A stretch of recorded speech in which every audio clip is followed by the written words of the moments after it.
Bom dia a todos, que a graça e a paz do Senhor Jesus seja com os irmãos, amém? Graças a Deus por estarmos aqui nesta manhã na casa do Senhor. Você está feliz por isso? Amém? Está feliz por essa oportunidade, por esse privilégio que é congregarmos, particularmente neste presente dia, neste domingo, onde nós, entre outras coisas, além dos louvores e da adoração e das ações de graças prestadas ao nosso Deus, também teremos o privilégio que o Senhor nos dá de participarmos desse banquete que é a ceia do Senhor, que o Senhor mesmo, que é o anfitrião, Ele nos possibilita, e isto tudo nos foi feito por meio da cruz do Senhor Jesus. Esses louvores já, não sei quanto a você, mas já encheram a minha alma de alegria. E assim não vale mais uma vez, porque os louvores já deram um spoiler daquilo que nós vamos pregar. Não vale, né, Elbi? Então assim não dá, eu vou pregar de certa forma aquilo que nós cantamos, e vocês vão perceber isso na mensagem desta manhã.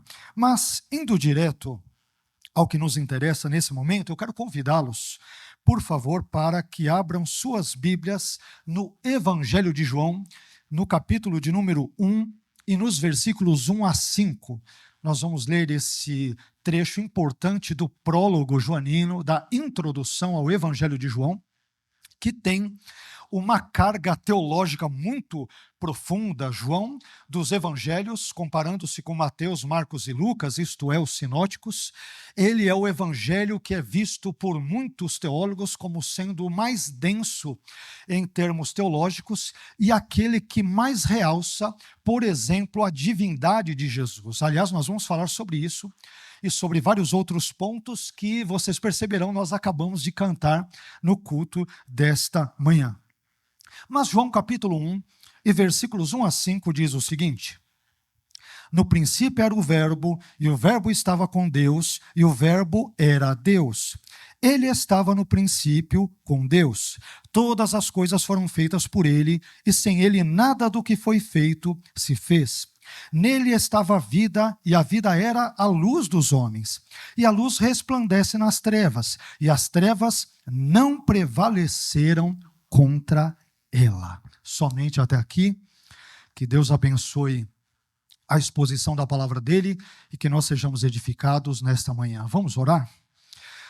Pai, nós queremos bendizer, engrandecer, exaltar, magnificar o seu nome sublime, excelso, onipotente. Queremos te engrandecer e te agradecer, Senhor, por ter nos dado mais um dia de vida na sua presença. Obrigado porque a cada um de nós aqui presentes, o Senhor permitiu que estivéssemos vivos, o Senhor nos sustentou com o seu fôlego de vida, com a sua presença, o Senhor nos susteve ao longo de toda esta semana e nós te glorificamos por isso. Pai, me sinto feliz nesta manhã, pelo privilégio que o Senhor me dá, não somente a mim, mas também aos meus irmãos, de nós nos reunirmos neste primeiro dia da semana, como a igreja primitiva também o fazia, e neste dia possamos prestar o culto que é devido ao teu nome, sobretudo celebrando a morte, a ressurreição, a ascensão do seu Filho Jesus, por meio da ceia do Senhor neste domingo. Te pedimos, Senhor, que o Senhor nos abençoe neste momento, a expormos, a instruirmos a sua igreja por meio do seu Espírito Santo, que venha nos guiar e nos iluminar em tudo, acerca desse texto que nós acabamos de ler. Te pedimos que o Senhor nos abençoe, nos instrua em tudo, nos ilumine em tudo, de modo que o seu nome seja glorificado e a sua igreja aqui presente seja edificada e abençoada. É o que te pedimos, mais do que agradecidos, em nome de Jesus. Amém. Deus abençoe, meu irmão. Pode se assentar.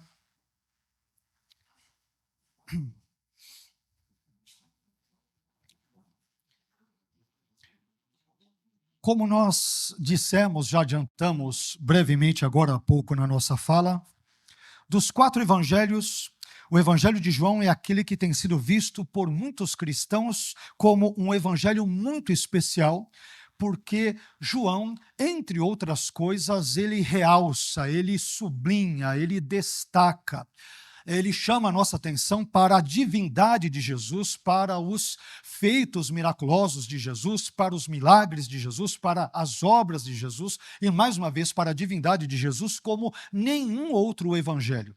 Isso não quer dizer que Mateus não faça isso, que Marcos não faça isso, que Lucas, estes textos evangelicais, digamos, também não realcem a divindade de Jesus. Mas esse ponto, especificamente falando, esse ponto teológico, esse ponto doutrinário, ou seja, esse ponto da fé cristã, ele é especialmente destacado no Evangelho de João. A propósito, um dos conhecidos pais da igreja, chamado Orígenes, por exemplo, ele disse que os evangelhos são as primícias de todas as escrituras, mas ele disse que dos evangelhos, ou dentre os evangelhos, o de João é a primícia de todos eles, destacando, portanto, esta peculiaridade, esta importância, essa relevância do Evangelho de João.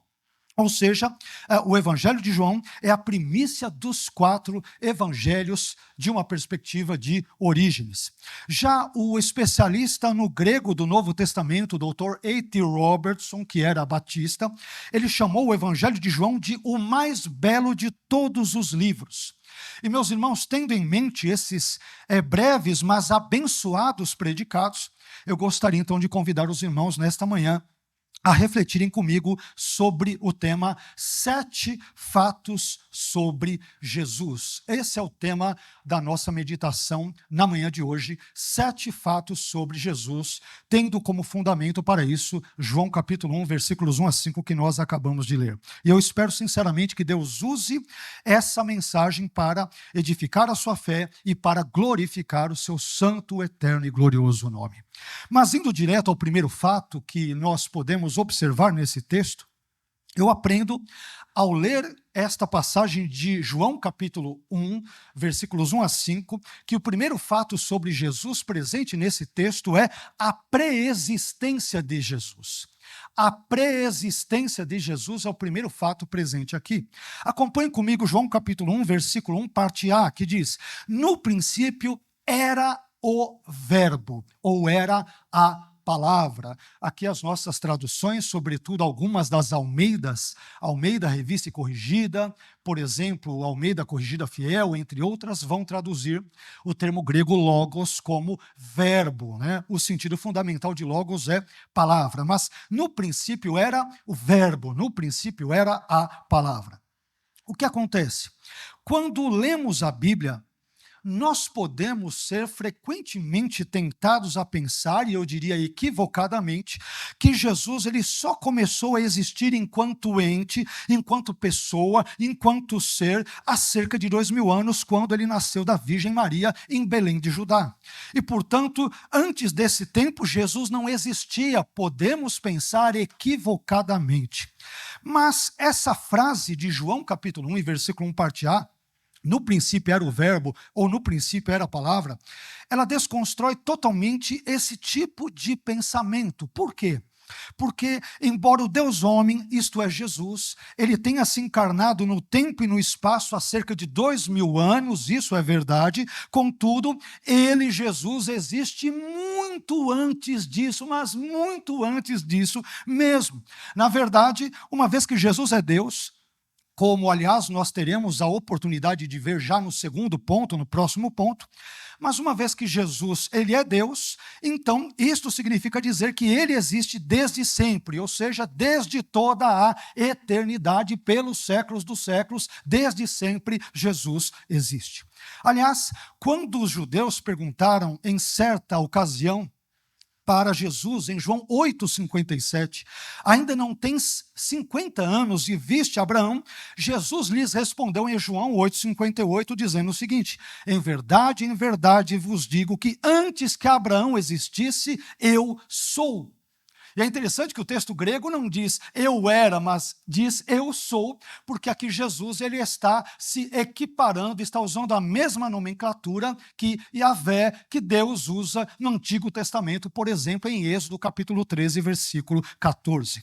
E ainda no Evangelho de João, em João 17,5, em um trecho da conhecida, da famosa oração sacerdotal, Jesus, ele fez a seguinte oração. Preste bem atenção nesse trecho da oração de Jesus. Jesus diz: e agora glorifica-me tu, ó Pai, junto de ti mesmo, com aquela glória que tinha contigo antes que o mundo existisse. E Paulo, em Colossenses capítulo 1, versículo 17, parte A, ele diz sobre Jesus que ele, isto é, Jesus, é antes de todas as coisas. Portanto, meus irmãos, esses textos bíblicos, entre outros que poderiam aqui ser citados, poderiam ser aqui referenciados, significam que Jesus, antes de se encarnar, antes de nascer da Virgem Maria e antes de se fazer homem, já existia. Desse modo, o primeiro fato que encontramos nesse texto bíblico diz respeito à pré-existência de Jesus. É um ponto muito importante. Eu sei que esse texto do prólogo de João, ele tem uma pegada teológica mais densa, como já inclusive adiantamos na nossa fala, mas como dissemos também em várias outras pregações, outras mensagens e outros cultos, nós cristãos não temos como viver alheios à teologia. O que deve ocorrer, sim, é estarmos afeitos a uma boa teologia, sobretudo a teologia bíblica, uma teologia que emana das Escrituras e pode ser claramente visualizada nelas. Mas isso nos leva ao segundo fato sobre Jesus, que é a divindade de Jesus. Então, esse texto, em primeiro lugar, vimos que ele fala sobre a pré-existência de Jesus e buscamos provar isso por meio de alguns textos bíblicos. Mas o segundo fato visto nesse texto também é a divindade de Jesus. Jesus não apenas pré-existe antes de se encarnar, mas ele é Deus, ele é divino. Vamos ver isso no texto? João capítulo 1, versículo 1, parte B. E o verbo estava com Deus e o verbo era Deus. Era Deus. Observe que, para o apóstolo João, Jesus não apenas preexistiu antes da sua encarnação, muito pelo contrário.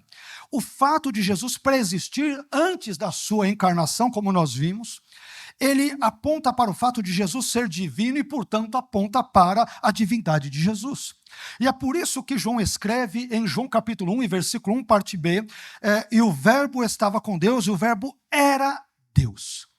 Meus irmãos, se há uma doutrina bíblica, se existe uma doutrina bíblica que tem sido atacada fortemente ao longo dos séculos, essa doutrina, sem dúvida alguma, é a doutrina da divindade de Jesus. Aliás, se na nossa época até mesmo a historicidade de Jesus tem sido atacada, ou seja, muitas pessoas questionam até mesmo se Jesus existiu de fato, então o que se dirá a respeito da divindade de Jesus? Não é isso? Vira e mexe, nós vemos em algum vídeo lá na internet, algum texto, alguma postagem de cristãos ou pseudocristãos, outros céticos, liberais, ateus e outros questionando, por exemplo, a existência histórica de Jesus, a historicidade de Jesus, Jesus existindo como homem.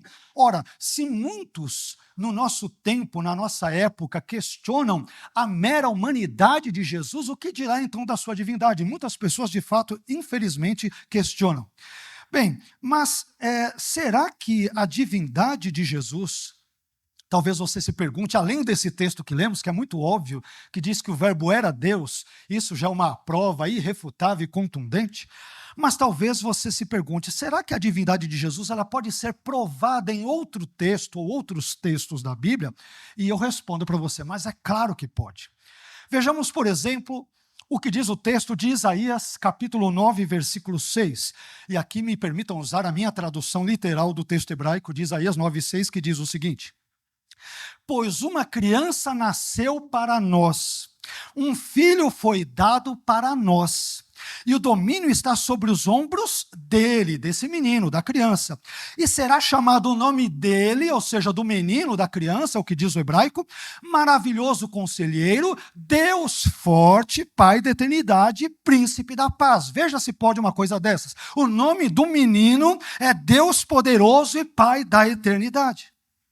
E aqui, cabe compartilhar com os irmãos uma informação muito importante. Na continuidade de Isaías capítulo 9, isto é, em Isaías 10, 21, bem na sequência de Isaías 9, 6, o próprio Deus, ele é chamado em hebraico de El Gibor, ou seja, Deus poderoso ou Deus forte, que é o mesmo título dado a esse menino, a essa criança de Isaías 9, 6.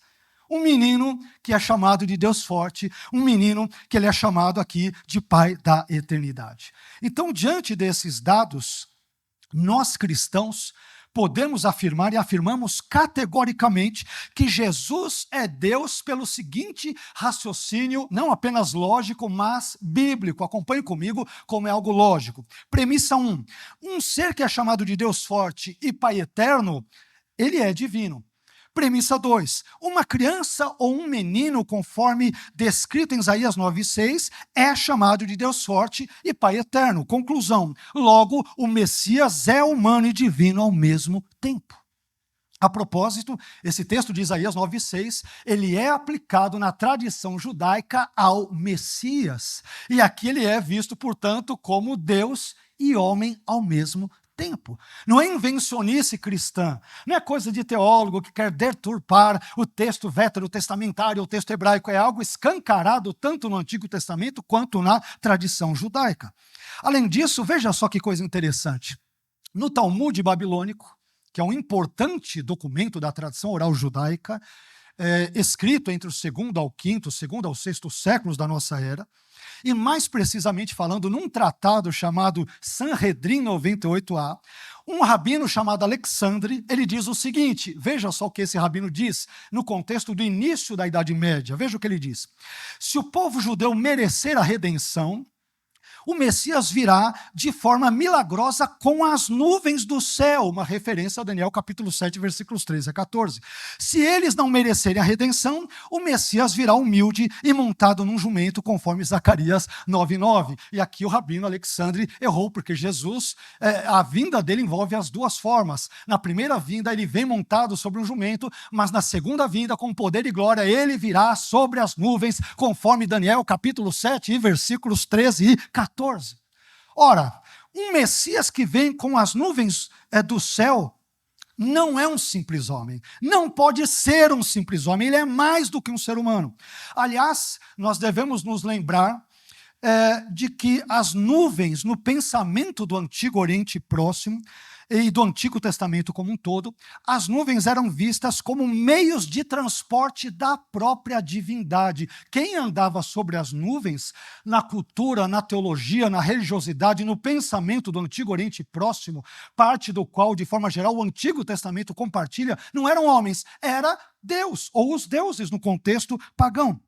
Aliás, isso pode ser visto, por exemplo, no Salmo 104, versículo 3, que diz que o Senhor põe nas águas os vigamentos das suas câmaras e o Senhor faz das nuvens o seu carro, ou seja, Deus anda sobre as nuvens e anda sobre as asas do vento.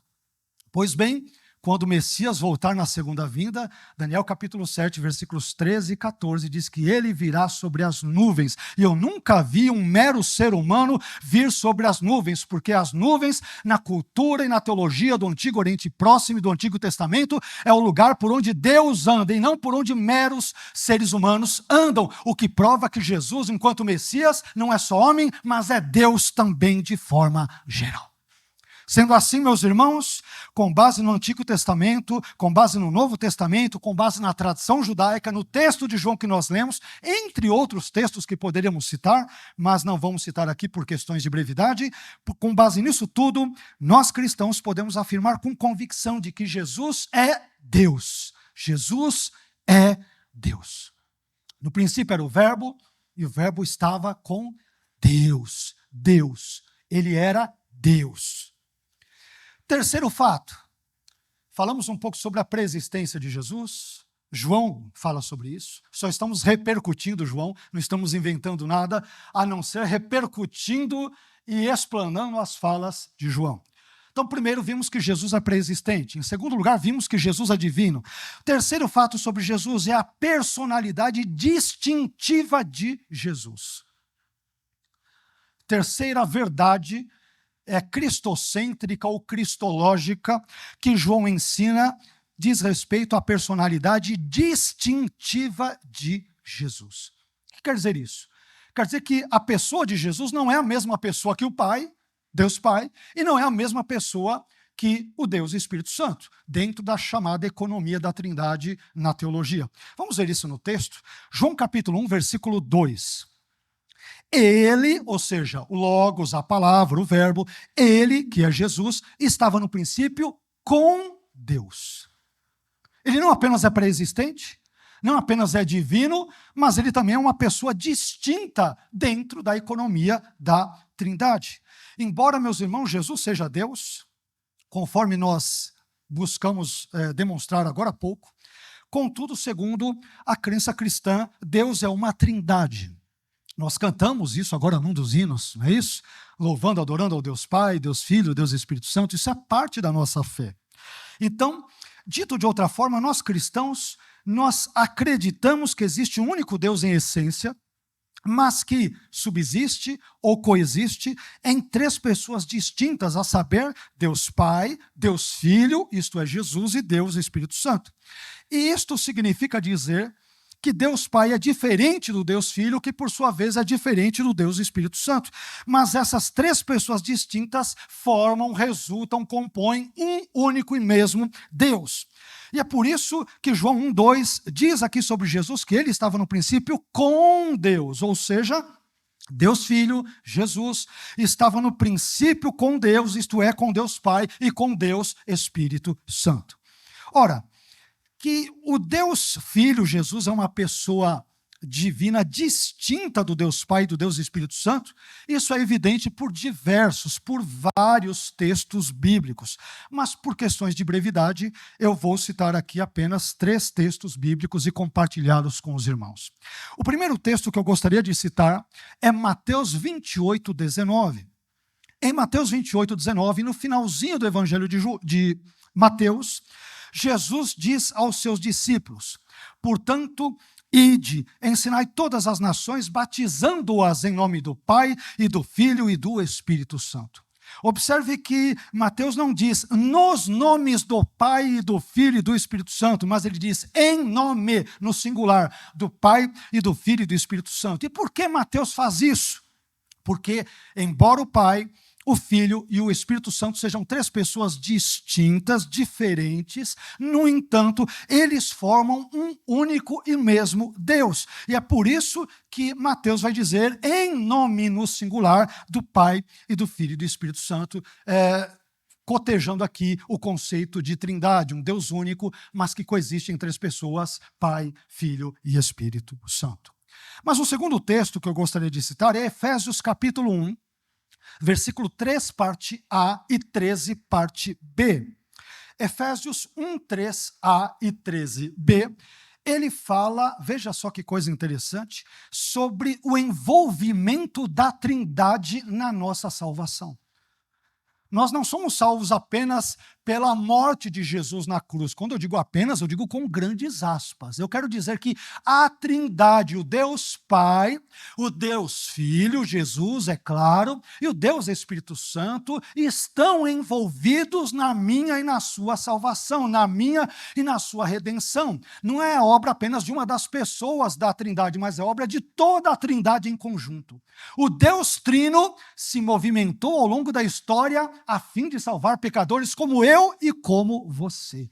É obra da Trindade. Vamos ver isso no texto? Em Efésios 1, versículo 3, parte A, eu estou resumindo, depois você pode e deve ler em casa os versículos 3 a 13, para ter uma visão mais completa e mais plena do texto. Estamos apenas por questões de tempo, resumindo bem aqui, deixando bem enxuto o texto. Mas em Efésios 1, 3, parte A, Paulo cita o Pai e o Filho, ele diz: bendito o Deus e Pai de nosso Senhor Jesus Cristo. E na sequência do texto, em Efésios 1, 13, parte B, Paulo cita o Espírito Santo ao dizer que fostes selados com o Espírito Santo da promessa. Selados para o quê? Para a redenção, para a salvação. Então observe que o Pai, o Filho e o Espírito Santo estão envolvidos na minha e na sua salvação, na minha e na sua redenção. Por fim, o terceiro e último texto que eu gostaria de citar, bem interessante também, é 1 Coríntios 12, versículos 4 a 6. 1 Coríntios 12, versículos 4 a 6, é um texto que novamente mostra a participação da Trindade, o envolvimento da Trindade, desta vez na concessão, na outorga dos dons espirituais. Quando nós somos dotados de dons espirituais, com perdão pela redundância, sejam eles quais forem os dons citados como ministeriais em Efésios 4:11, em Romanos capítulo 12, no texto de 1 Pedro, enfim, em todos os textos bíblicos ali presentes, sempre os dons que Deus dá para a sua igreja, quem dá não é só o Pai, nem só o Filho, nem só o Espírito Santo, é a Trindade que dá dons à igreja. Quer ver só? Vamos acompanhar 1 Coríntios 12, versículos 4-6, que diz: ora, a diversidade de dons, mas o Espírito, isto é, o Espírito Santo, é o mesmo. Versículo 5. E a diversidade de ministérios, mas o Senhor, isto é, o Senhor Jesus, é o mesmo. Versículo 6. E a diversidade de operações, mas é o mesmo Deus, isto é, o Deus Pai, que opera tudo em todos. Perceba que a Trindade está envolvida nesse conceito de dotação, de capacitação pneumática, espiritual, com os dons do Espírito para com a igreja de Cristo. Desse modo, meus irmãos, quando João diz em João 1:2 que ele, ou seja, Jesus, estava no princípio com Deus, essa fala de João aponta para a personalidade distintiva de Jesus, no sentido de que Jesus não é a mesma pessoa que o Pai e não é também a mesma pessoa que o Espírito Santo. Mas os três, Pai, Filho e Espírito Santo, formam um único e mesmo Deus. Isso nos leva ao quarto fato, que nós também, de certa forma, cantamos nesse culto de ceia nessa manhã. E o quarto fato que eu aprendo nesse texto sobre Jesus é que diz respeito ao caráter criador de Jesus. Esse quarto fato diz respeito ao caráter criador de Jesus.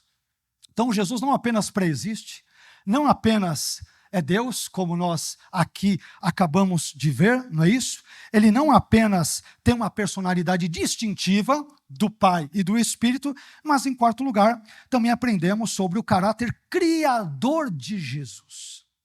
Criador. Por favor, leia comigo João capítulo 1, versículo 3, que diz: todas as coisas foram feitas por Ele. Por Ele quem? Pelo Verbo, pelo Logos, pela Palavra, por Jesus. Aquele que pré-existia, aquele que é divino, aquele que é uma personalidade distinta do Pai e do Espírito. Todas as coisas foram feitas por Ele. E como se isso não bastasse, ele enfatiza e repete de novo com outras palavras. E sem ele, sem o Logos, sem a palavra, sem Jesus, nada do que foi feito se fez. Olha aqui, João é contundente. Se a pessoa tem dúvida, não. Eu já vi pessoas questionarem, não, mas quem cria é Deus Pai. O Filho nunca cria nada. Meu filho, você nunca leu João capítulo 1, versículo 3? O Filho não cria nada. Como assim não cria nada? Leia de novo. Todas as coisas foram feitas por Ele. Quantas coisas? Todas. Alguma coisa poderia ter sido criada sem Ele, João? Não. E sem Ele, nada do que foi feito se fez. Quer que desenha? Tem pessoas que têm que explicar o desenho, desenhar a explicação e explicar o desenho de novo e ainda assim não entra, não tem jeito. Está muito claro. Meus irmãos, sendo pré-existente, sendo Deus e sendo uma pessoa distinta das outras duas pessoas da Trindade, isto é, Deus Pai e Deus Espírito Santo, Jesus ele deve ser visto então como o Criador de tudo, o Criador de tudo. Aliás, esse entendimento de que Jesus é o Criador não é um entendimento, uma compreensão exclusiva de João. Não foi João apenas que falou sobre isso. Esse mesmo entendimento está presente também em outros textos do Novo Testamento, mas, novamente, por questões de brevidade, vamos citar apenas 2 textos bíblicos que comprovam essa verdade. Em primeiro lugar, citemos aqui Colossenses capítulo 1 e versículos 16 e 17. Colossenses 1, versículos 16 e 17, diz o seguinte sobre Jesus: porque nele foram criadas todas as coisas que há nos céus e na terra, visíveis e invisíveis, sejam tronos, sejam dominações, sejam principados, sejam potestades, tudo foi criado por ele e para ele. Foi criado por ele e para ele. Versículo 17. E ele é antes de todas as coisas. Olha lá, concordando com João, a pré-existência aqui de Jesus. E ele é antes de todas as coisas, e todas as coisas subsistem por ele. Ele sustenta tudo. Esse texto, meus irmãos, ele é muito importante porque nos mostra Jesus não apenas como o criador de todas as coisas, mas também como o sustentador, o mantenedor de todas elas. Sabe por quê? As galáxias, o universo não entram em colapso e a ciência diga que tudo caminha para a desordem, para a questão, né, a segunda lei da termodinâmica, para todo aquele desastre, para aquela confusão, para o caos. Mas sabe por que, teologicamente falando, biblicamente falando, joaninamente falando, paulinamente falando, as coisas não entram num caos total? Porque aquele que criou todas as coisas, Jesus, sustenta todas as coisas, mantém todas as coisas. É por isso que as coisas não entram em colapso, é por isso que as coisas não se tornam caóticas, é por isso que as coisas que já estão ruins, devido ao pecado e não devido à criação original de Deus, não se tornam piores ainda, porque há um Jesus que criou todas as coisas e todas as coisas subsistem nele e por ele e são feitas para ele. E é por isso que nós o glorificamos para todo sempre. Ele cuida de tudo, sustenta de tudo, ele preserva tudo, tudo ocorre devido à sua grandiosidade criativa e mantenedora. Mas em segundo lugar, eu gostaria de citar também outro texto muito lindo, um dos mais amados pelos cristãos da Bíblia, que é Hebreus capítulo 1, versículos 1 a 2. Pense num texto lindo, a Bíblia toda é linda, né, irmãos? Não poderia ser diferente. O pastor pode ser feio, né? Mas a Bíblia é linda e Jesus é infinitamente mais lindo, e graças a Deus por isso. Mas Hebreus capítulo 1, versículos 1 e 2, diz o seguinte sobre Jesus. Fala sobre o Deus Pai também, mas vai emendar com Jesus aqui. Havendo Deus antigamente falado muitas vezes e de muitas maneiras aos pais, ou seja, ali os antepassados e tal, pelos profetas, a nós falou-nos nestes últimos dias pelo Filho, a quem constituiu o herdeiro de tudo, por quem fez também o mundo. O mundo foi feito pelo Filho. Observe que o mundo foi criado por meio do Filho, por intermédio do Filho, o que combina com a fala paulina que lemos de Colossenses 1 e também de João capítulo 1.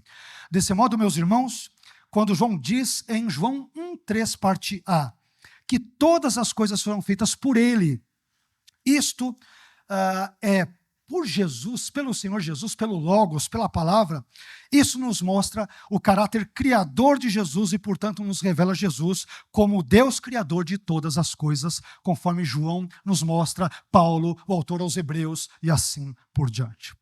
Isso faz-nos avançar um pouco mais e aprendermos um quinto fato sobre Jesus nesse texto.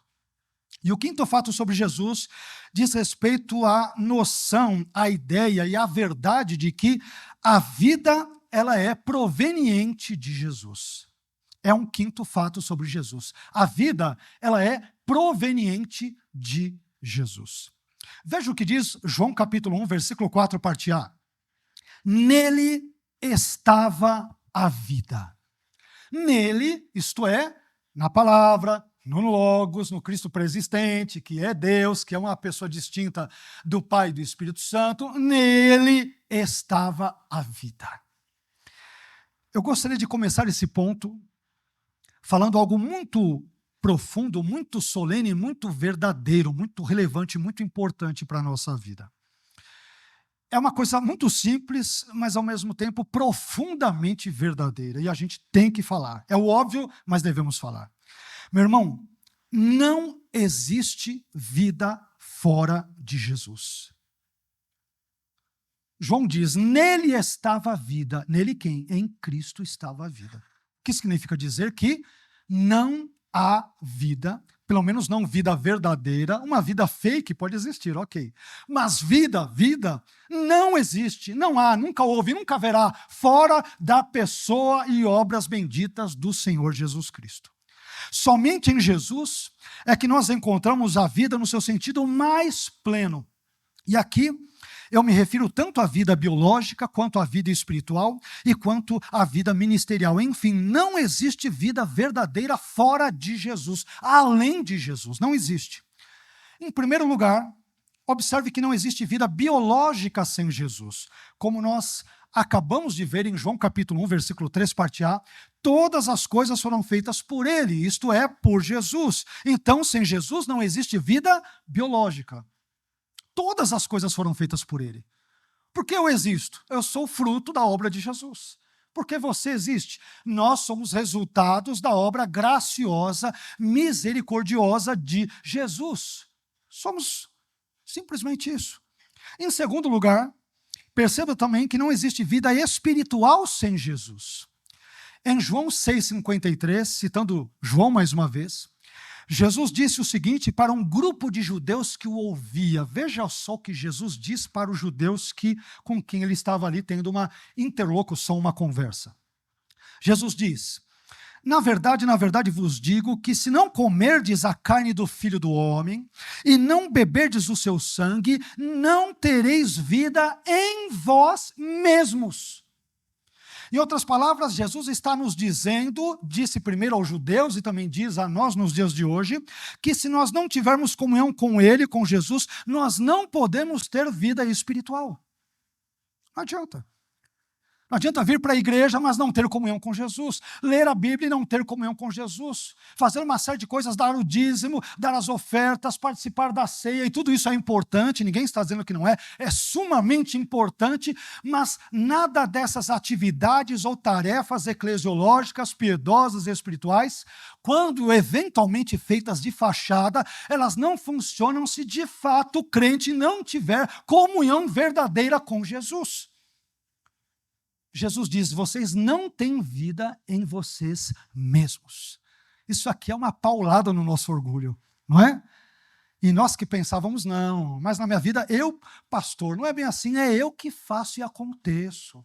Se eu não acordar cedo, os boletos não são pagos. Se eu não fizer isso, o dinheiro não vem, a conta não fecha. É claro que tem a sua participação humana, ninguém nega. Ninguém nega. Mas o que nós estamos afirmando, e na verdade Jesus afirma, estamos apenas repercutindo, é que não existe vida, primeiro, biológica. Então, se você consegue acordar para trabalhar, é porque Jesus, que criou todas as coisas, está sustentando a sua vida para que você acorde cedo, tenha inteligência, tenha saúde e trabalhe. Se ele não sustentar e tirar a mão dele por um segundo, eu e você caímos na hora. Em segundo lugar, não existe vida espiritual sem Jesus. Não tereis vida em vós mesmos de Jesus. Nós não temos vida autônoma. Isso é um golpe, é uma paulada muito forte dada no nosso individualismo e na nossa autossuficiência humana, onde achamos que podemos fazer tudo sem Jesus. Aliás, cantamos aqui, não é isso? Que Ele é suficiente, não é isso? Você não cantou, não repetiu, como diz o Elber, não fez gestinho, levantou a mão esquerda, levantou a direita, e sentou, e levantou, e Ele é suficiente, e é mesmo, porque nós não temos vida em nós mesmos. Por quê? Porque nenhum de nós é autossuficiente. Todos nós dependemos de Jesus, todos nós precisamos de Jesus, todos nós carecemos e carecemos urgentemente de Jesus, da palavra de Jesus, da graça de Jesus, do amor de Jesus, do Espírito de Jesus, da vida eterna de Jesus, da salvação de Jesus, de modo que nós não temos vida em nós mesmos, mas só temos vida na pessoa bendita de Jesus, porque Ele, como cantamos e como está escrito, é suficiente, é totalmente suficiente. E em terceiro e último lugar, não existe também vida ministerial sem Jesus. Não existe pastor, presbítero, diácono, obreiro, cooperador, evangelista, missionário, professor de EBD, quem louva, quem canta, quem ajuda a igreja. Nada disso existe sem Jesus. Aliás, a igreja é a ideia não de homens, não de teólogos, não de pastores, mas é a ideia do Senhor Jesus. É Ele quem sustenta tudo, isso inclui a igreja. Vamos ver isso? Veja o que diz Efésios capítulo 4, versículos 11 a 12. Em Efésios 4, versículos 11 a 12, Paulo menciona o papel indispensável de Jesus quanto ao ministério cristão. Veja o que Paulo diz. E Ele mesmo, isto é, Jesus, deu uns para apóstolos. Quem é que deu? É Jesus. Por quê? Porque a igreja é de Jesus, é Ele quem dá, é Ele quem municia, é Ele quem abençoa a igreja é obra dEle, os ministérios são obras dEle. Ele mesmo, isto é, Jesus, deu uns para apóstolos, e outros para profetas, e outros para evangelistas, e outros para pastores e mestres. Versículo 12, querendo o aperfeiçoamento dos santos, para a obra do ministério, para a edificação do corpo de Cristo. Ou seja, sem Jesus não existe vida ministerial. Não existe. Você percebe como nós somos totalmente dependentes de Jesus? Poxa, não tenho vida biológica sem Jesus, não tenho vida espiritual sem Jesus, não tenho vida ministerial sem Jesus, eu não tenho nada sem Jesus. E é por isso que muitos não gostam do Evangelho, porque o Evangelho, ele é um golpe fatal e certeiro no orgulho humano. Nós vivemos numa época onde as pessoas se veem, não é que são, elas se veem equivocadamente como autônomas. Eu mando no meu nariz, eu mando na minha vida, eu faço, eu aconteço, é isso e aquilo.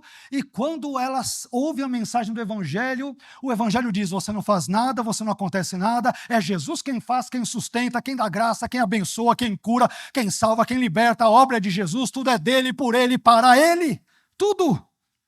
Portanto, meus irmãos, quando Jesus diz que nele, isto é, em Jesus, estava a vida, isto significa dizer que Jesus é a fonte, é o nascedouro, é a origem, é o princípio de toda e qualquer verdadeira vida. Seja de homens, seja da fauna e da flora, seja de anjos, seja lá do que for ou de quem for, Jesus é a fonte da vida no seu sentido mais pleno e mais robusto de forma geral. Isso nos leva a um sexto fato que também cantamos aqui. Foi entoado, eu falei que aqui nós já temos no louvor um spoiler daquilo que nós pregaríamos. O sexto fato sobre Jesus diz respeito ao caráter iluminador de Jesus. É um sexto fato que João fala sobre Jesus. Qual é? Jesus fala sobre o caráter iluminador de Jesus. Jesus ilumina. Vamos ver isso? João capítulo 1, versículo 4, parte B, até o versículo 5, parte A. A segunda metade do versículo 4 e a primeira metade do versículo 5, que dizem: e a vida era a luz dos homens. A luz dos homens. Versículo 5, parte A. E a luz resplandece nas trevas.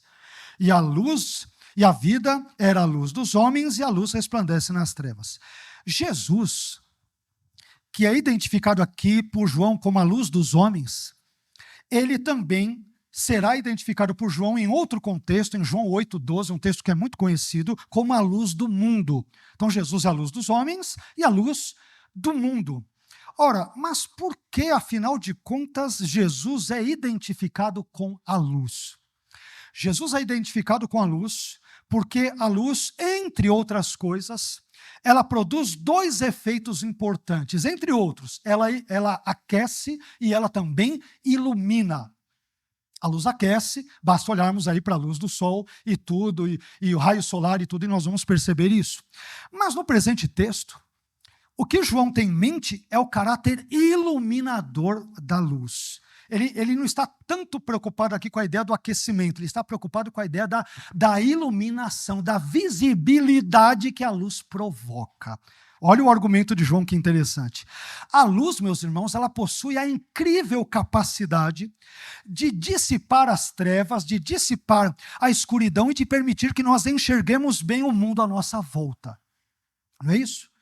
Pega um lugar bem escuro, de repente, num momento, meia-noite na sua casa, lá, acenda um palito de fósforo, na mais densa escuridão, você vai ver que aquele palitinho ali aceso, obviamente, ele vai iluminar, claro, não todos os cantos, a não ser que se acenda a luz, de fato, mas ele vai trazer muita luz, ou seja, aquilo que estava oculto, ele vai trazer à tona, ele vai dar visibilidade a isso. E isso é verdade tanto no contexto físico quanto no contexto espiritual, sobretudo aqui espiritual. E foi exatamente isso que aconteceu quando Jesus se fez carne e habitou entre nós.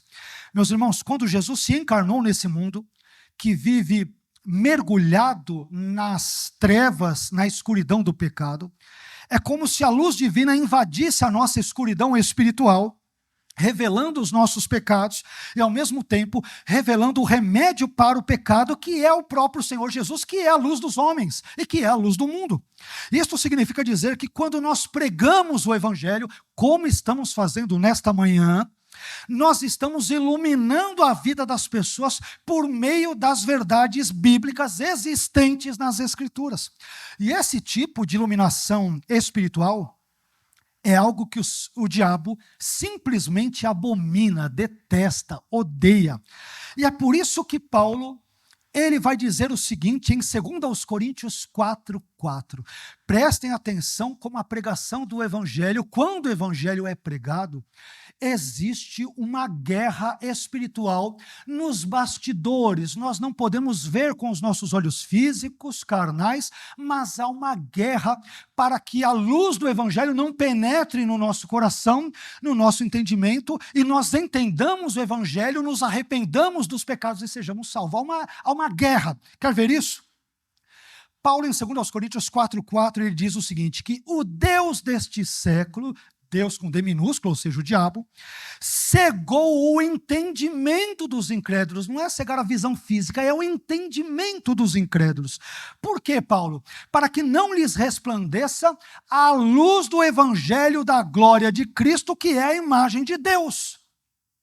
O diabo não quer que nós sejamos iluminados com a luz do Evangelho que revela a glória de Cristo, que por sua vez é a imagem de Deus. Ele não quer que nós aprendamos sobre Cristo. Ele não quer que nós adoremos a Cristo, não quer que nós compreendamos a Cristo, não quer que nós sejamos instruídos acerca de Cristo. Por quê? Porque isso é vitória para o reino de Deus e é derrota para o reino dele. É derrota. Meu irmão, você sabe por que o diabo não quer que nós sejamos iluminados pela luz do Evangelho da glória de Cristo?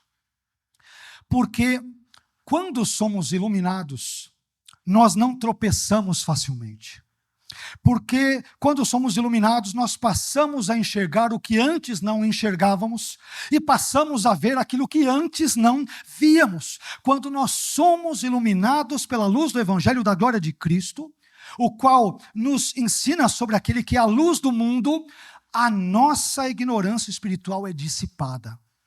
As nossas trevas espirituais são reveladas e a nossa necessidade de Cristo é escancarada. O mundo tenta apagar essa luz com o seu ceticismo, com a sua incredulidade e com a sua completa inversão de valores. Mas onde a luz chega, as trevas inevitavelmente são dissipadas. Portanto, não existe escuridão, por mais densa, por mais espessa que seja, que não possa ser dissipada por aquele que é a luz dos homens e a luz do mundo, ou seja, o Senhor Jesus.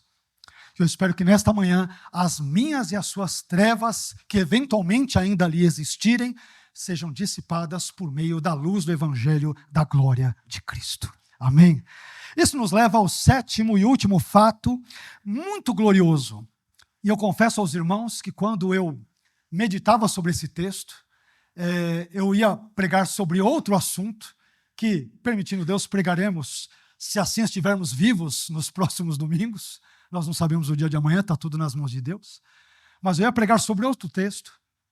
E comecei a ler esse texto e tal, e é um texto que, claro, os cristãos conhecem, ou aparentemente conhecemos, mas às vezes quando a gente para meditar e ora e fala, Senhor, fala comigo para que traga uma palavra abençoadora, cristológica, que abençoe a sua igreja, que edifique a igreja.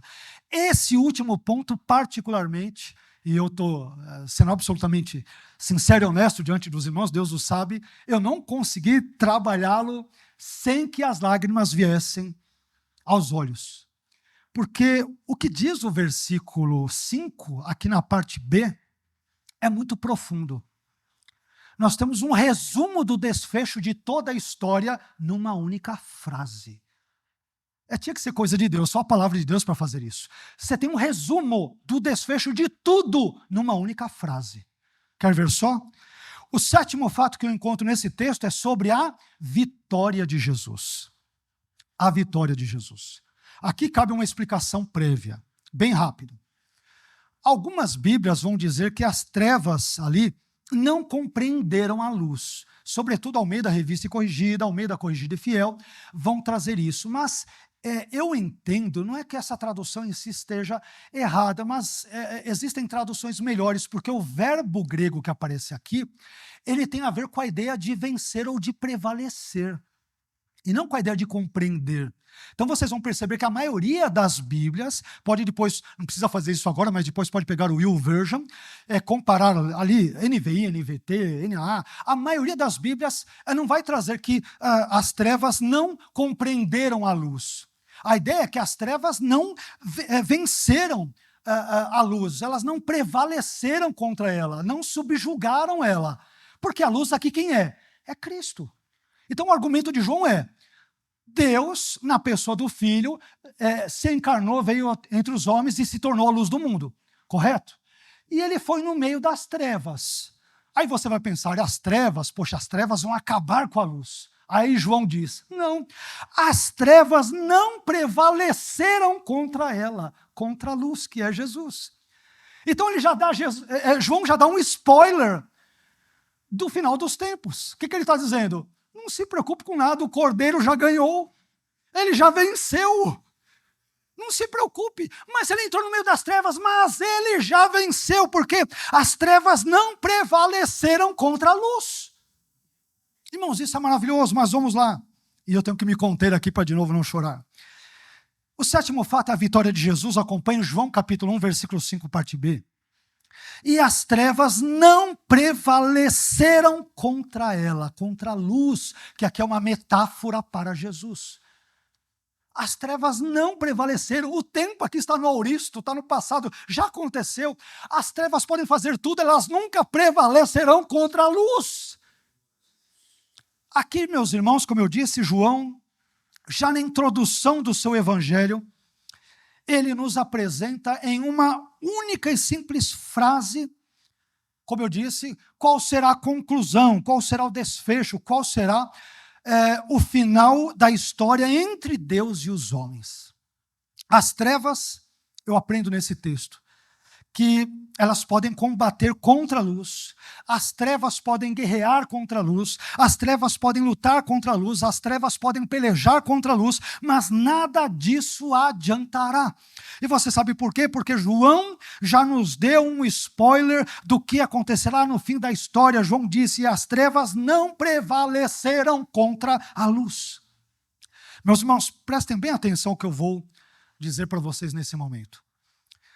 As pessoas podem afrontar Jesus, as pessoas podem criticar a Jesus, as pessoas podem negar Jesus, as pessoas podem ridicularizar a Jesus, as pessoas podem trair Jesus, as pessoas podem zombar de Jesus, as pessoas podem crucificar a Jesus e as pessoas podem até perseguir e maltratar a igreja de Jesus. Mas lembre-se do que João disse, do que ele escreveu: as trevas não prevaleceram contra a luz.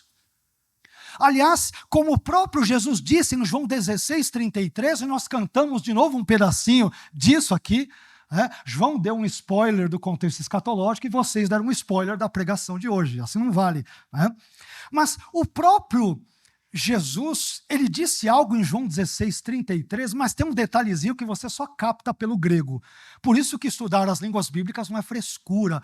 Estudar hebraico, grego, para que se tem as traduções? Mas nem sempre as traduções vão captar as nuances, o colorido, o sabor do pensamento semítico ou helênico, nem sempre. E João 16:33 é um desses textos. Ele é muito conhecido, os cristãos conhecem, mas ele traz algo que é muito interessante. Veja só, em João 16:33, Jesus disse, tem tudo a ver com o texto de João 1:5, não se esqueça, as trevas não prevaleceram contra ela, contra a luz, ok?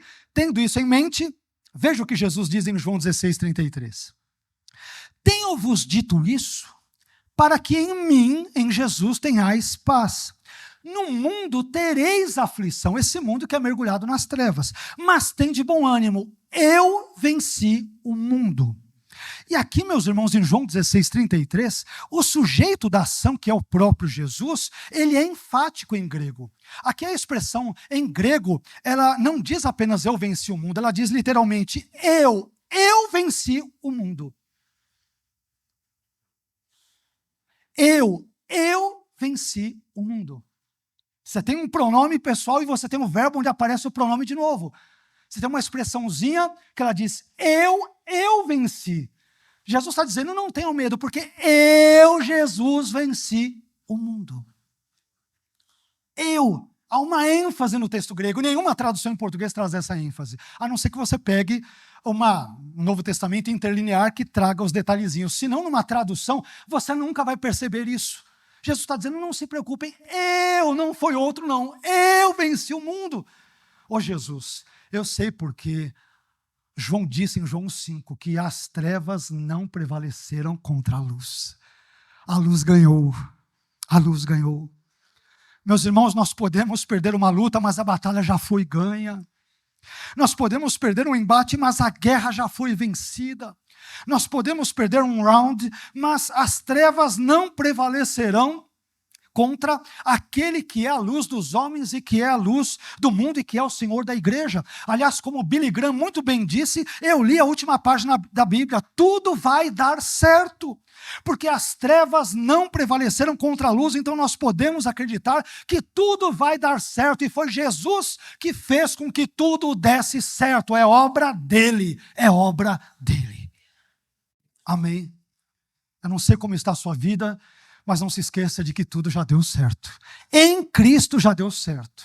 Em Cristo, fora de Cristo deu tudo errado. Em Cristo deu tudo certo. Tudo certo.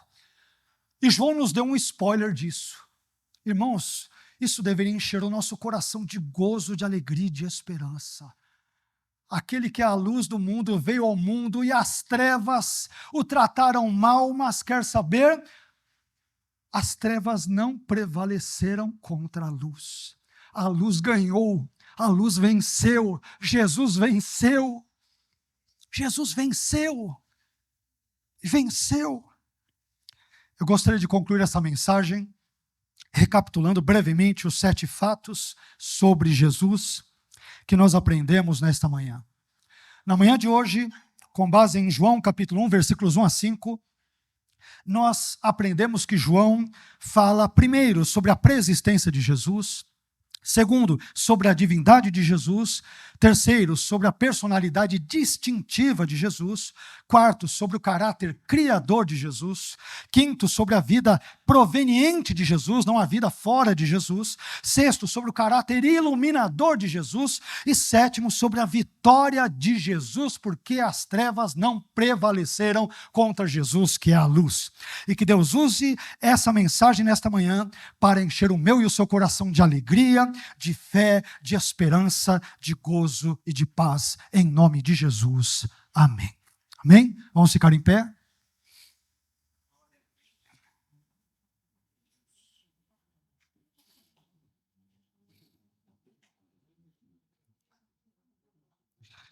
Te louvamos, Senhor. Nós te engrandecemos. Nós aprendemos nessa manhã uma série de lições muito preciosas para a nossa vida, que vieram da pena do nosso querido irmão apóstolo João. E como os irmãos perceberam, esse texto é um texto que fala centralmente sobre Jesus. João capítulo 1, versículos 1 a 5 é profundamente cristocêntrico. João começa falando sobre a pré-existência do Logos, do Verbo, e termina falando nessa passagenzinha que nós lemos sobre a vitória de Jesus.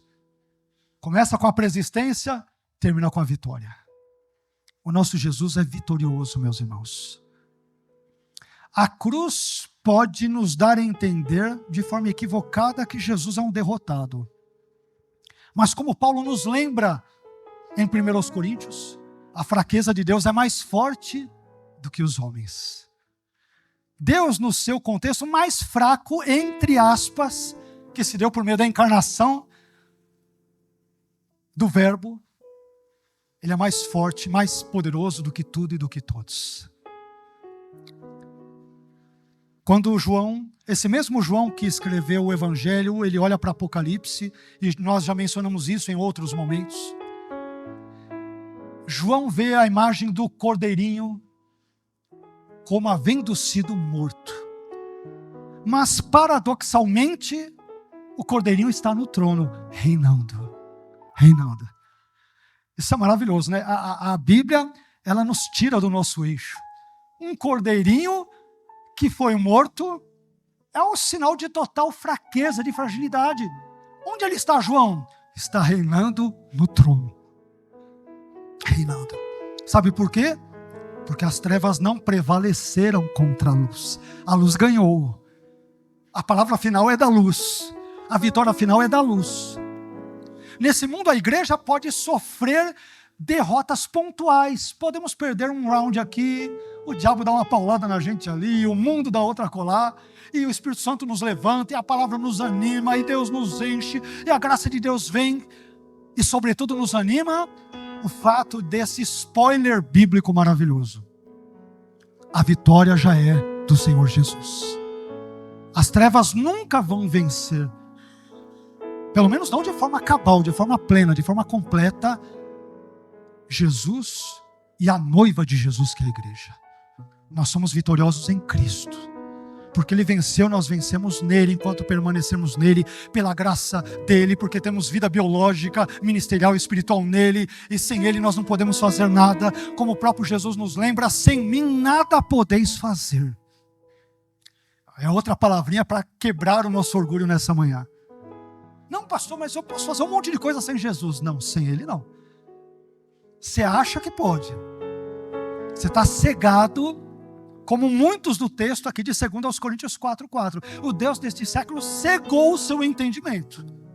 Se você tiver um entendimento não cegado, mas perfeito, você vai entender: não, eu não posso fazer nada sem Jesus.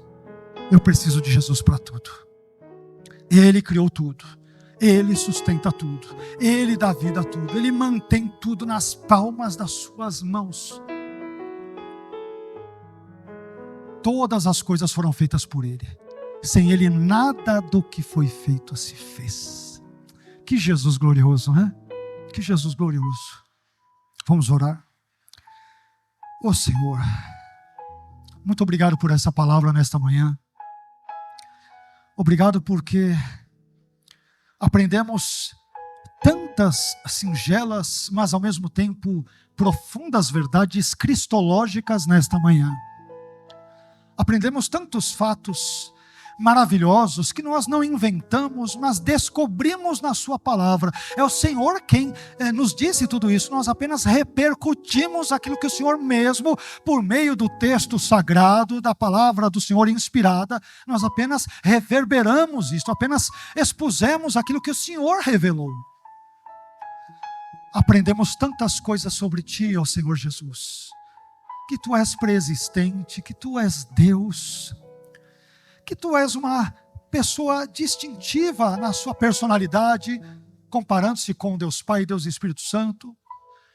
Vimos tantas coisas, vimos que o Senhor é um Deus criador, mas acima de tudo vimos também que o Senhor é um Deus vitorioso, porque as trevas não prevaleceram contra a luz.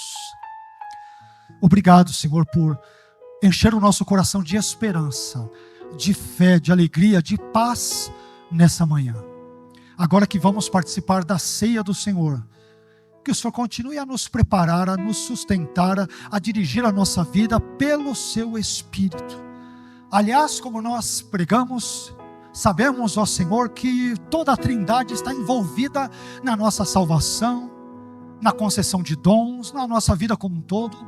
Então nós te pedimos, ó Deus Pai, Deus Filho, Jesus e Deus Espírito Santo, que nos capacite, que nos abençoe, que nos instrua, que perdoe os nossos pecados nesta manhã. Nossos pecados são muitos, tamanhos diversos, mas o sangue de Jesus Cristo, seu Filho, nos purifica de todo o pecado. Não apenas de alguns pecados, não apenas de pecadinhos, de pecados médios ou pecadões, nos purifica de todo o pecado. Perdoe-nos nesta manhã, Senhor.